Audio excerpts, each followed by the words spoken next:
धन्यवाद सभापति महोदय। महामहिम राष्ट्रपति के अभिभाषण पर आज धन्यवाद प्रस्ताव के संदर्भ में मैं खड़ा हुआ हूं। राष्ट्रपति जी ने अपने अभिभाषण में कहा कि वह पहली बार नए संसद में आकर दोनों सदनों को संबोधित कर रही है।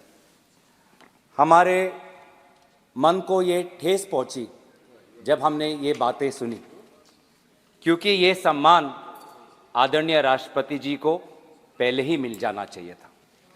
लेकिन वर्तमान की केंद्र सरकार ने जब नए संसद का उद्घाटन किया तो महामहिम राष्ट्रपति जी को आमंत्रित करना वाजिब नहीं समझा, और इसीलिए हमें मन को ठेस पहुंची कि ये सदन की शुरुआत पहले ही हो चुकी, लेकिन पहली बार हमने संसद के अंदर आदरणीय राष्ट्रपति जी को देखा। पर अब यही दुख की बात है कि नए संसद में एक नई परंपरा हमको दिख रही है, जो भारत की लोकतंत्र की परंपरा को अवहेलना करती हुई दिखाई दे रही है। आप पिछले ही सत्र का उदाहरण ले ले। पिछले ही सत्र में सदन में बेरोजगार सर बार बार ऐसे प्रकार के सदन में हमने देखा 352 इसी परंपरा की हम बात कर रहे हैं कि सत्ता पक्ष के मंत्री, सत्ता पक्ष के सांसद जब भी उनका मन चाहे खड़े होकर आरोप लगा सकते हैं।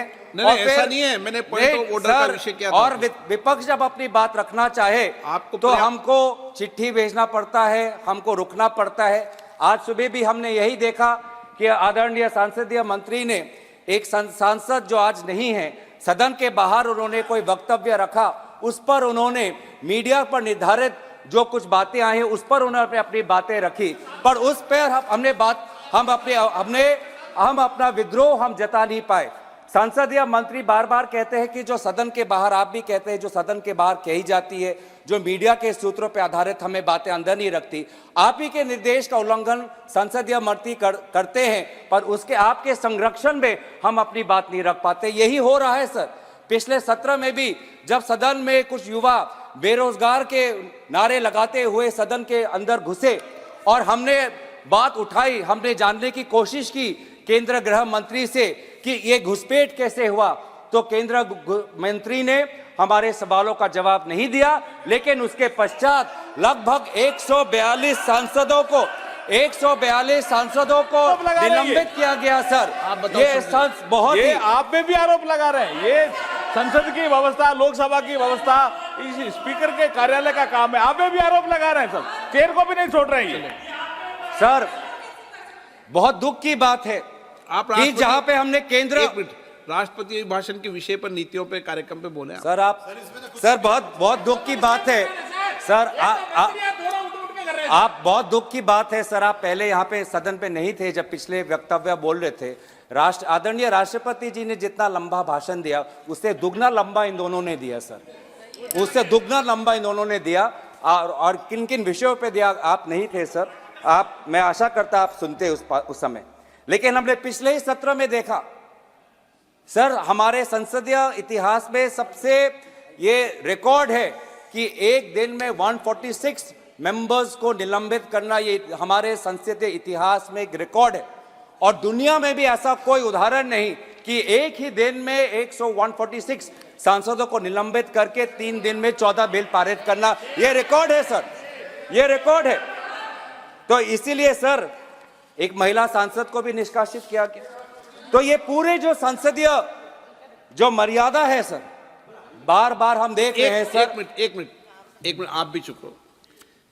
मैं माननीय सदस्य से अपेक्षा करूंगा कि वो सदन के किसी भी निर्णय पर जो सदन ने लिया है उस पर टिप्पणी नहीं करे तो उचित रहे। बोले आप, कोई दिक्कत नहीं सर। 2014 के बाद हम इस सदन को लोकतंत्र का मंदिर के तरीके से लोकतंत्र का मंदिर कहकर हम इस सदन को सम्मानित करते हैं।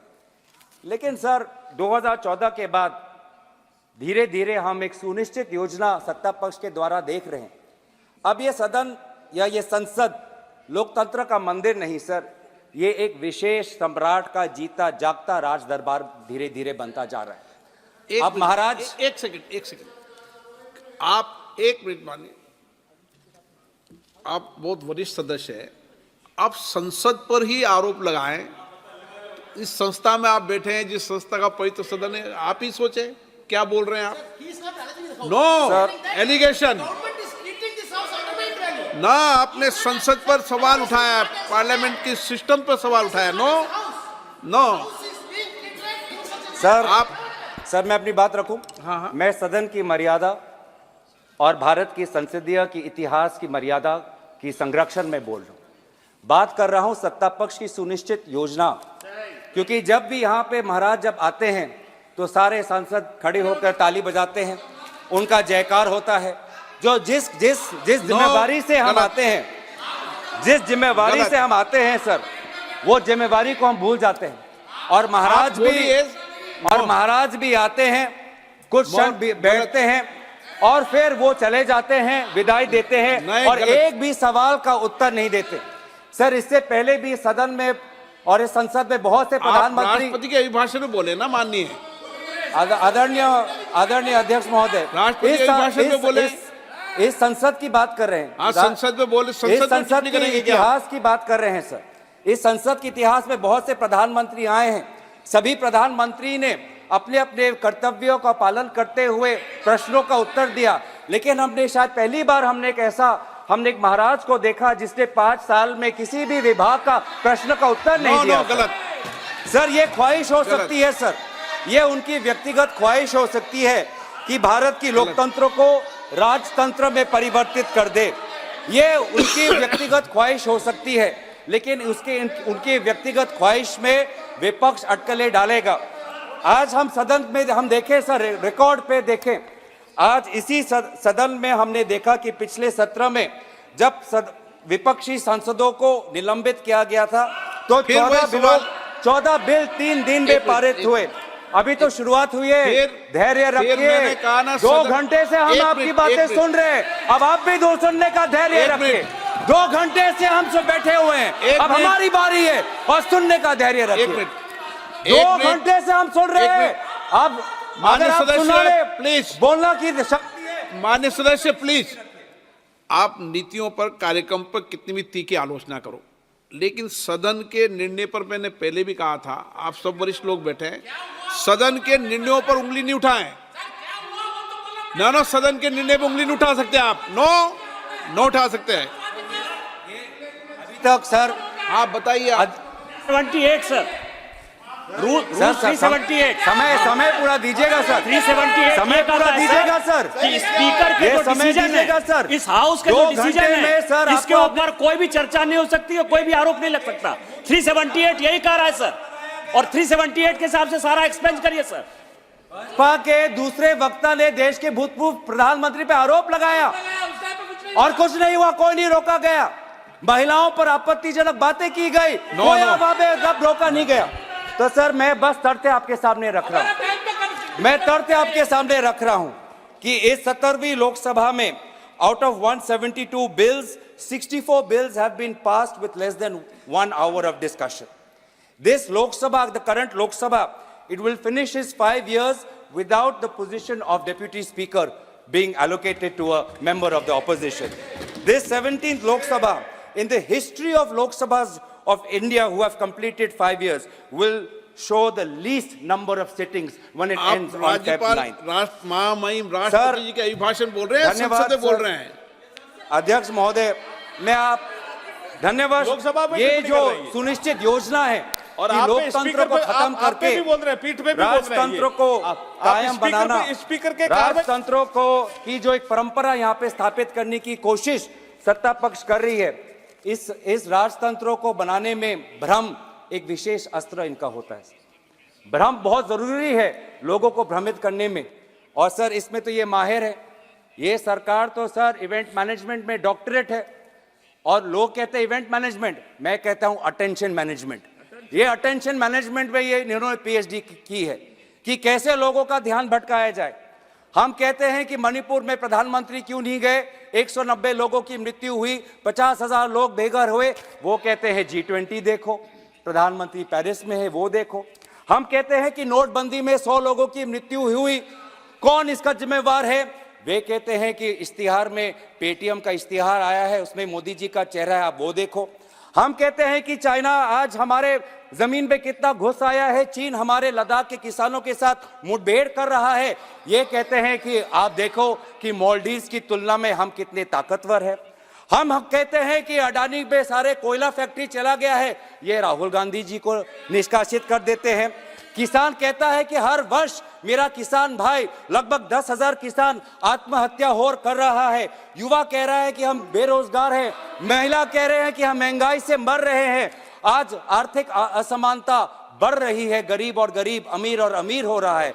आज हमारे देश के 10% लोग 50% धन संपत्ति के मालिक है और ये कहते हैं कि फास्टेस्ट ग्रोइंग इकोनॉमी है, लार्जेस्ट ग्रोइंग इकोनॉमी है। तो ये जो भ्रम का इस्तेमाल करते हैं लोगों के समस्याओं पर पर्दा डालने का, लोक शक्ति को कमजोर करने के लिए ये भ्रम का इस्तेमाल करते हैं, लोगों को एक माया जाल में फंसाकर राजा को ताकतवर बनाने का आज ये काम ये करते हैं। सर, मैं आदर करते हुए, प्रधानमंत्री जी एक साधारण घर से आते हैं, उनका मैं आदर करता हूं और वो बहुत ऊंचाई तक पहुंच गए हैं। लेकिन दुख की बात यह है सर कि आज उन्होंने अपना सिंहासन इतनी ऊंचाई पर बना दिया है कि जमीन पर लोगों की समस्या आज उनके कानों तक पहुंचती नहीं है। बेरोजगार युवाओं के जो आंसू है उनको दिखाई देती नहीं। वो इतनी ऊंचाई पर है सर कि आज जब युवा कहता है कि मैं शिक्षित हूं, लेकिन 25 वर्ष के आयु से कम जो ग्रेजुएट है उसमें से लगभग 42.3% ग्रेजुएट बेरोजगार है, ये उनके ऊंचाई तक का उनके कानों पर नहीं पहुंचती। नौकरी की तलाश में सर आज हमारा युवा आज अवैध रूप धारण करके आज अमेरिका जा रहा है सर। हमने कुछ ही दिन पहले देखा कि कैसे 303 लोगों ने प्लेन चार्टर करके निकारागुआ तक गए क्योंकि वो चाहते थे कि वो अमेरिका में जाए, कि वो रोजगार के तलाश में, नौकरी के तलाश में। आज ये है, हमने ये कुछ दिन पहले डुंकी एक पिक्चर आई, डुंकी सिर्फ पिक्चर नहीं है सर, डुंकी आज सच्चाई है। पिछले 5 वर्ष में सरकार ने खुद कबूल किया है कि अमेरिका में अवैध रूप से भारतीय नागरिकों का जाना पिछले 5 वर्ष में बढ़ चुका है।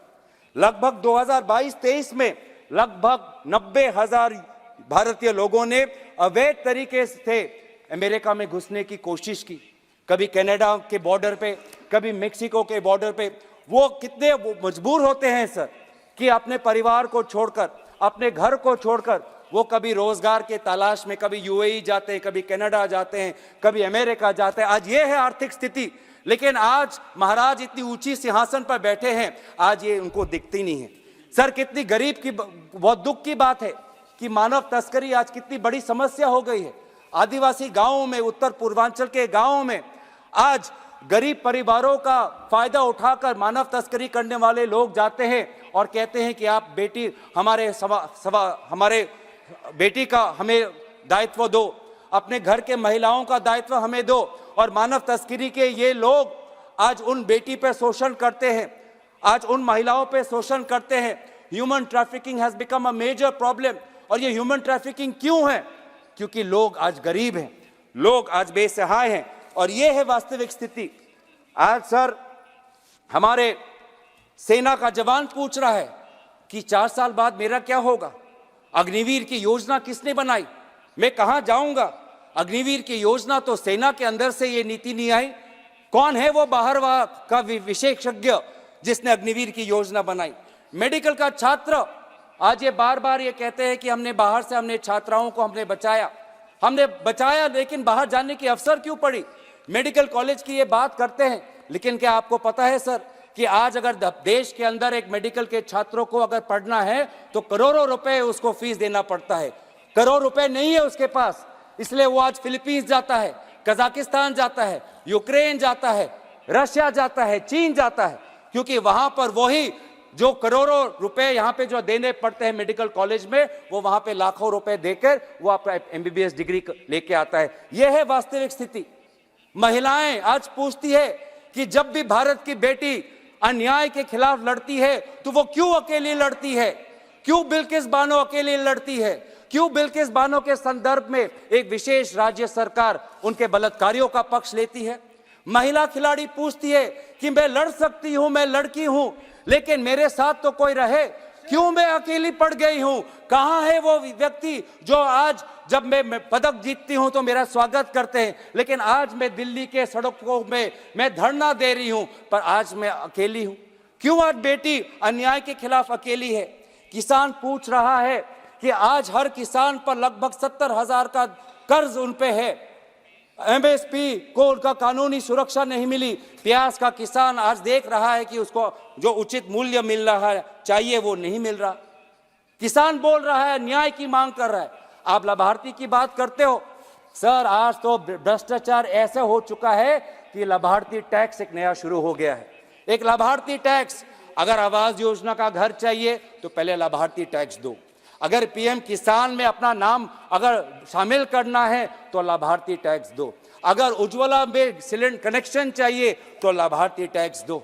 ये है वास्तविक स्थिति, लेकिन इस स्थिति को लेकर कोई बात नहीं करते, कोई यहाँ पे इन्वेस्टिगेशन नहीं। क्यों पहले पीएम किसान संपदा में 11 करोड़ लोगों को पीएम किसान मिलता था, वो 11 करोड़ से 3 करोड़ क्यों आया? क्यों घटाव हुआ? क्या कितने सारे फर्जी वहां पे लाभार्थी थे? क्या उस पर कोई इन्वेस्टिगेशन हुआ? कोई इन्वेस्टिगेशन नहीं। सारे चीजें भूल जाते हैं और कहते हैं कि भ्रष्टाचार गायब हो गया। सबसे ज्यादा भ्रष्टाचार आपके लाभार्थियों के वितरण में हो रहा है। आज सर मैं खुश हूं कि जनता जागरूक हुई है और विपक्ष आज जनता के इस जागरण को स्वागत करती है। आजादी की लड़ाई भी एक जन आंदोलन था और आज भी अगर राजतंत्र से आजादी पानी है तो विपक्ष देश के जनता के साथ चट्टान की तरह खड़ा है। महाराज को यह पसंद नहीं, महाराज विपक्ष को कमजोर करना चाहता है। इनकम टैक्स के अफसर भेजते हैं, ईडी का अफसर हमारे पास आता है, सीबीआई हम पर आता है। मैं महाराज से यही कहना चाहता हूं, हम डरने वाले नहीं हैं, हम डरने वाले नहीं हैं। आप चाहे जितनी भी सरकार गिरा लो, आप चाहे जितनी भी सरकार परिवर्तन कर लो, बिहार में अगर सरकार बनानी है तो रातों रात मुख्यमंत्री का इस्तीफा और रातों रात उनका शपथ ग्रहण होता है। लेकिन झारखंड में हमारा पास बल है, झारखंड के पास हमारे ताकत है, लेकिन हमको 10 दिन का हमको इंतजार करना पड़ता है। मतलब बिहार के लिए नियम अलग और झारखंड के लिए नियम अलग। इस प्रकार की बातें आज हम कर रहे हैं। सर अगर इनके खिलाफ हम लड़े, अगर इनके खिलाफ हम लड़े तो हमें जेल भेजा जाता है और अगर इनके साथ शामिल हो जाते हैं तो महाराष्ट्र में उप मुख्यमंत्री बनाया जाता है। अगर इनके साथ हम लड़े तो हम पे शारदा का टैक्स लगता है, अगर इनके साथ हम जुड़े तो असम में मुख्यमंत्री मर जानते हैं। ये है सर वॉशिंग मशीन।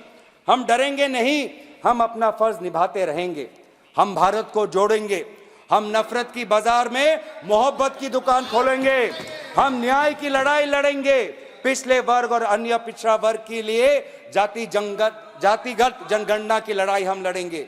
हम अनुसूचित जाति जनजाति जिनके लिए आज केंद्र विश्वविद्यालयों में, केंद्र सरकारों में लगभग हजारों के तादाद पे पद खाली हैं, आज उन केंद्र विश्वविद्यालयों में, उन केंद्र सरकारों में अनुसूचित जाति जनजाति का स्थान हो, उनको अपना हिस्सा मिले, हिस्सेदारी की लड़ाई हम लड़ेंगे। हम लड़ेंगे उन युवाओं के लिए, वो लगभग 1-1.5 लाख युवा जिन्होंने सेना के भर्ती के लिए पूरी परीक्षा पार कर ली, लेकिन आज भी वो सेना में भर्ती नहीं हुए। हम उनके मुआवजे के लिए हम लड़ाई लड़ेंगे। हम लड़ाई लड़ेंगे जम्मू कश्मीर के लिए, ताकि उनको पूर्ण राज्य का दर्जा दोबारा मिले और निर्वाचन दोबारा हो, लोकतंत्र की स्थापना वहां पे हो। हम लड़ेंगे आंध्र प्रदेश के लिए। For Andhra Pradesh, we gave a special category status. We promised them, and today again repeatedly, the Prime Minister has been betraying the people of Andhra Pradesh and denying them the rightful special status. We, the Congress Party, want special status for Andhra Pradesh. हम लड़ेंगे असम के वो 6 समुदाय के लिए, जाहुम, मोरान, मोटा, कुच, राजबंशी, सूतिया, आदिवासी जो है, जो जनजाति की मांग कर रहे हैं, हम उनके साथ हम रहेंगे।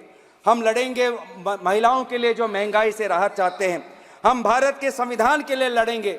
इस भारत के संविधान में सर लिखा है हम, इसमें मैं नहीं लिखा है, इसमें कोई एक व्यक्ति की दिव्य शक्ति नहीं लिखी है, इसमें भारत की लोक शक्ति का उदाहरण है। इसमें लिखा है कि हम भारत के लोग भारत को एक संपूर्ण प्रभुत्व संपन्न समाजवादी पंथ निरपेक्ष लोकतंत्रात्मक गणराज्य बनाने के लिए तथा उसके समस्त नागरिकों को न्याय, स्वतंत्रता, समता और बंधुता में बढ़ाने के लिए हम प्रयत्न करेंगे।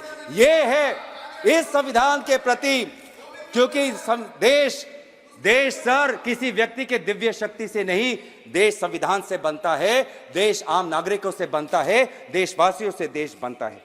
तो सर हम लड़ेंगे इस भारत के संविधान के लिए, हम लड़ेंगे वसुधैव कुटुंबकम की संस्कृति के लिए, हम लड़ेंगे गंगा जमुना के तहजीब के लिए।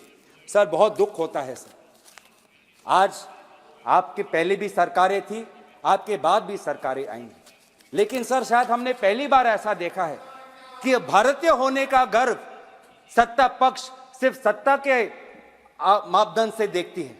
जब 2014 से पहले इनके पास सत्ता नहीं थी तो उनको भारतीय होने का शर्म होता था। प्रधानमंत्री जी दक्षिण कोरिया में जाकर कहते हैं कि 2014 से पहले भारत में जन्म लेना शर्मनाक बात थी। कितनी अफसोस की बात, आप देख लीजिए सर, मैं रिकॉर्ड पे डाल दूंगा, कितने अफसोस की बात है, अफसोस की बात है। लेकिन मैं संयुक्त राष्ट्र में देश के विदेश मंत्री ने क्या कहा, मैं वो पढ़ना चाहूंगा। उन्होंने कहा, इस सदन में प्रधानमंत्री सदन के नेता होते हैं, हम कोई भी टिप्पणी कोई भी बात कहें तो बिना प्रमाणित तथ्यों के सदन की गरिमा आप उनको बनाना चाहिए। सर आपका सम्मान करते हुए, और आप मुझे भी जानते हैं कि मैं कोई भी बातें बिना तथ्य के बिना सबूत के नहीं रखता, ये आपके प्रति मेरा आदर है। सर मैं आपके ही आदर करते हुए ये लोग जो 2014 से पहले भारतीय होने का गर्व नहीं महसूस करते, मैं आपके ही विदेश मंत्री की बातें जो उन्होंने संयुक्त राष्ट्र में कहा था वहां पे मैं कहना चाहूंगा। पाकिस्तान को संबोधित करते हुए कहा कि 70 वर्ष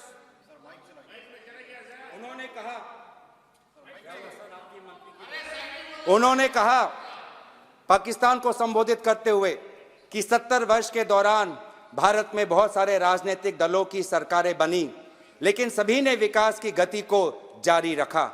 हमने विश्व प्रसिद्ध इंडियन इंस्टीट्यूट ऑफ टेक्नोलॉजी बनाए, इंडियन इंस्टीट्यूट ऑफ मैनेजमेंट बनाए और all India institute of medical science जैसे बड़े अस्पताल बनाए। लेकिन आपने क्या बनाया? आपने आतंकवादी ठिकाने बनाए, टेररिस्ट कैंप बनाए। हमने स्कॉलर्स पैदा किए, इंजीनियर्स पैदा किए, डॉक्टर्स पैदा किए। आपने क्या पैदा किया? ये जो 70 वर्ष का जो विवरण किया है, ये आदरणीय सुषमा स्वराज जी ने विदेश मंत्री के पद पर रहते हुए भारत की गरिमा को उन्होंने सुरक्षित रखा। और कितनी अफसोस की बात है कि आप 2014 से पहले भारत के प्रति आपका कोई गर्व नहीं महसूस करते।